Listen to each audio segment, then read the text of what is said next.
Bismillahirrahmanirrahim. Assalamualaikum warahmatullahi wabarakatuh. Alhamdulillahirabbil alamin wassalatu wassalamu ala Rasulillah wa ala alihi washabihi wa man wala. Today we have a new friend, Fabian. Fabian, how to say?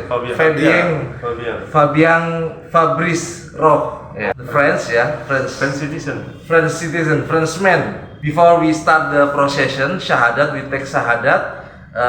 The first, you have to know that the Islam is the religion that worship only one God. So we just only Allah Subhanahu wa Ta'ala.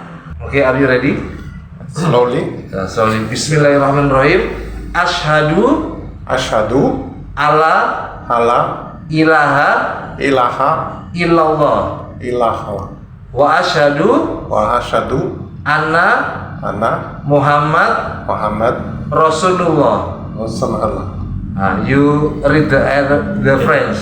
J'atteste qu'il n'y a que Dieu, qu'Allah, et j'atteste que Mohammed est le messager d'Allah. MashaAllah. Fabian, now you are Muslim, and then after this, I will teach you about the ritual ablution and take a prayer. Okay, it's okay? Yeah. MashaAllah.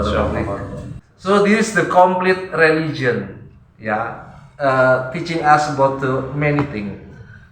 So you have to understand about it. The first, we just only worship to one God, and then you have to study about the Islam way, because Islam is so different with another religion. We do many things in Islam way, or Sharia. We call the Sharia. Sharia teaches us about the eat, sleep, how to eat, how to take a relation with another people. This is the Islam.